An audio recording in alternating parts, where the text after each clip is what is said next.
इस बार बच्चों के जानकारी के लिए 4 छोटी छोटी कहानियाँ जो शिक्षाप्रद हैं और अच्छी लगेगी उसको प्रसारण के लिए दिया जा रहा है। फिर बाद में जो भगवान पर जो कथा होगी सो दिया जाएगा। हरि अनंत हरि कथा अनंता। सुनने वाले की चाह चाहिए। कथा बहुत दिनों तक कही जा सकती है, लेकिन अब की बच्चों की बारी थी, इसलिए ऐसा किया गया है। धन्यवाद। एक बुढ़िया थी, उसके साथ उसका पोता उसके साथ रहता था। कल जन्मदिन है, उसके पास मात्र 200 रुपये हैं। सोचिए कि जन्मदिन मनाया जाए पोता का, और सवेरे सवेरे पोता को नहलाती है और पुराने वस्त्र को साफ सुफ करके पहना देती है, टीका करती है, और 150 का जिलेबी खरीदती है और एक बाबा के पास पहुंचती है कि बाबा आज इसका जन्मदिन है, आज ये 9 वर्ष का होने जा रहा है, इसको आशीर्वाद दीजिए, और ये जिलेबी आपको बहुत अच्छी लगती है इसलिए लाया हूँ कि आप भी इसको लीजिए और फिर प्रसाद के रूप में सबको दिया जाएगा। बाबा ने कहा कि सब तो ठीक है, लेकिन मैं रोज़ा में हूँ, इसलिए मैं कैसे ले सकता हूँ। बुढ़िया ने कहा कि मैं जानती कि आप रोज़ा में रहिएगा तो इसको उसके लिए नया कपड़ा खरीद दी रहती। हम तो सोचा था कि आप को अच्छी लगती है जलेबी और आपका आशीर्वाद भी मिलेगा और मेरी मन मुराद पूरी होगी, लेकिन मैं अभागन हूँ इसलिए ऐसा नहीं हो सका। लौट के चली।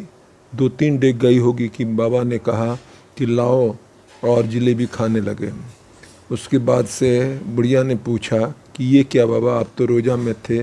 कहा कि रोज़ा में अगर तुम्हारा दिल टूट जाएगा तो खुदा मियाँ भी रूठ जाएंगे, इसलिए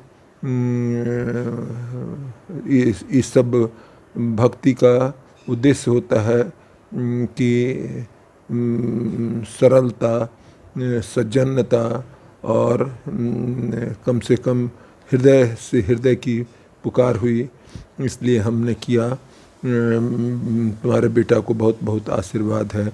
और इस तरह से ये शिक्षा मिलती है कि ऐसा काम नहीं करें कि दूसरे का हृदय टूटे, यही भगवान भी कहता है। राणा रंजीत जी की सवारी निकली हुई है।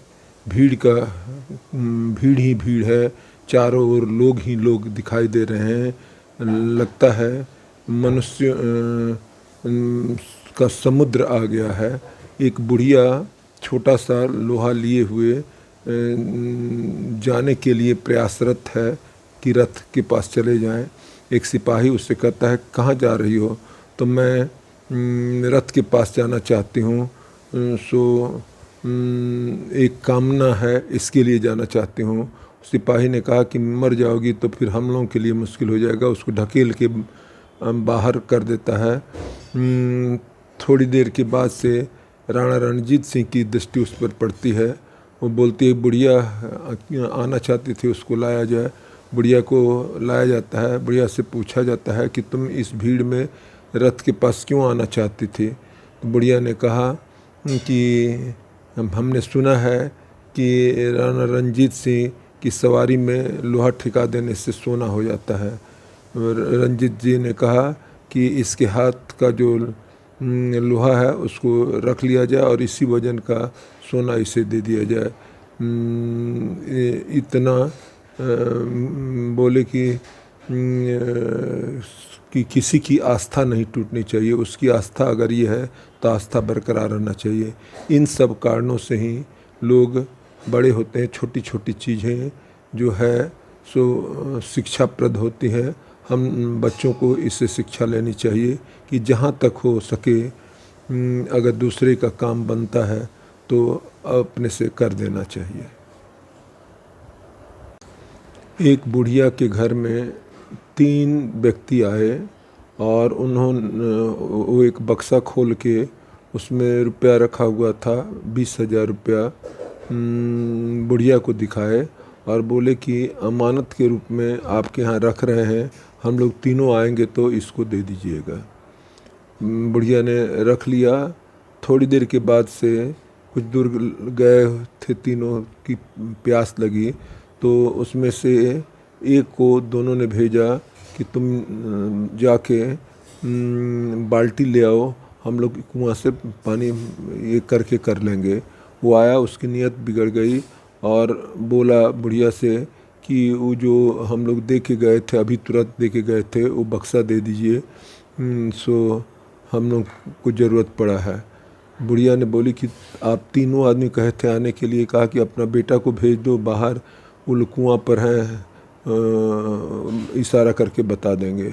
बेटा गया तो हाथ ये डुलाया, उन लोग भी कह दिए कि बाल्टी लेना है, हाथ डुला दिए और ये लेके चंपत हो गया, चला गया। अब जो है सो फिर दोनों आए और कहे कि बक्सा, तो बुढ़िया ने कहा कि आप लोग तो बोले थे कि दे देने के लिए, वो तो लेके चला गया। फिर लोग कहा कि हम लोग तो बोले थे कि हम लोग तीनों आएंगे तो देने के लिए, आप बक्सा क्यों दे दिए। इस तरह से बात बढ़ते बढ़ते राजा तक पहुंच गई। राजा ने सबको बुला के सारी बात सुनी और बोले कि तीन आदमी आए थे, तो हाँ 3 आदमी आए थे, तो रुपया गिनाए थे, तो हाँ गिने थे। उसके बाद से रुपया इतना था, तो हाँ इतना था, तो उतना रुपया आप शर्त नहीं मानी, इसलिए जहाँ से भी बेच बाच के है आपको देना होगा। ये बात एक छोटा सा बालक वहीं पर खड़ा खड़ा सुन रहा था। उसने कहा कि राजा को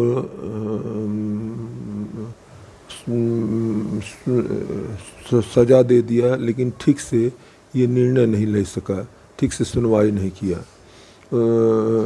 सवेरे का समय था, फिर राजा आए और कहा कि नहीं उसको देना ही होगा, बुढ़िया को बोल रहे थे।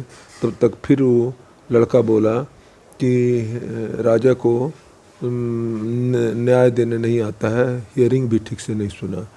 राजा सुन रहा था, कहा कि अच्छा तुम ही को बना देते हैं न्यायाधीश और तुम करो।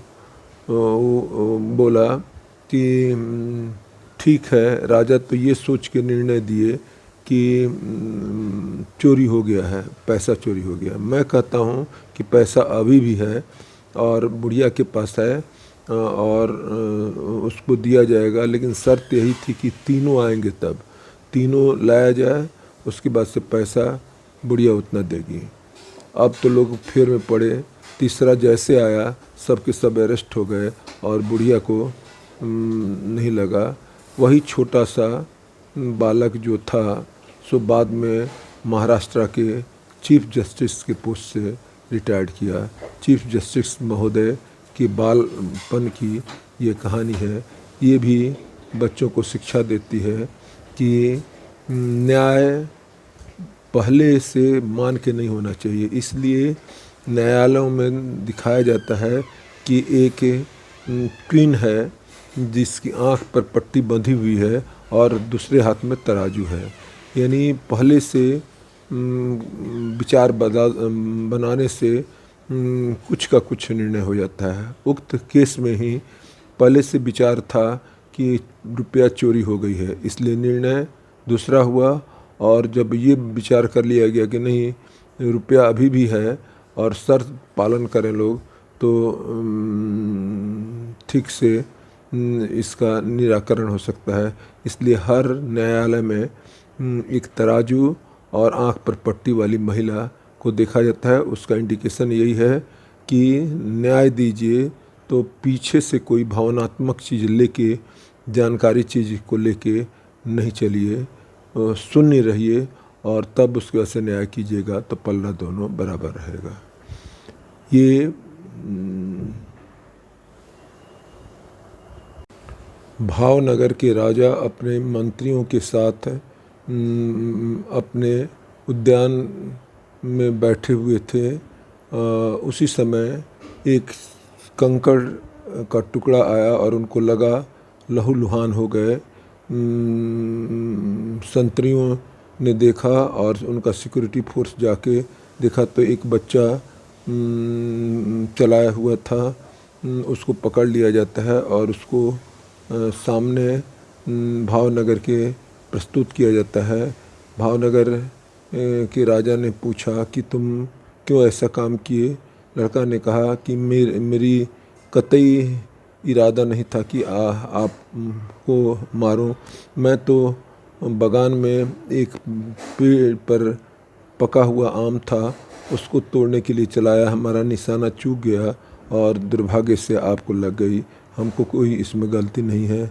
सिक्योरिटी वाले लोगों ने सोचा कि राजा कोई कड़ा दंड देगा, लेकिन राजा ने कहा कि राजकोष से इसको 200 रुपया दे दिया जाए। सब आश्चर्य में पड़ गए कि इतना बड़ा काम किया और इसको बख्शिश के रूप में दिया गया। राजा ने कहा कि देखो, अगर उसका निशाना नहीं चूकता तो पेड़ भी जो है सो फल दे देता इसको, और चूक गया, हम पर लग गया जबकि इसको इरादा नहीं था, तो हम इसको दंड दें तो ये ठीक ठाक नहीं है। वृक्ष से शिक्षा लेनी चाहिए, नदी से शिक्षा लेनी चाहिए कि वृक्ष कबहु नहीं फल बखे, नदी न सींचे नीर, पर मारत के कारणे साधु धरा शरीर। बड़ा सौभाग्य से ये शरीर मिला है और राजा का ओहदा मिला हुआ है, इसलिए पॉजिटिव थिंकिंग होना चाहिए, न कि नेगेटिव थिंकिंग। और ये पॉजिटिव थिंकिंग जो है सो हमेशा बढ़ोतरी देता है, हमेशा खुशहाली देता है, अपने को आनंद देता है।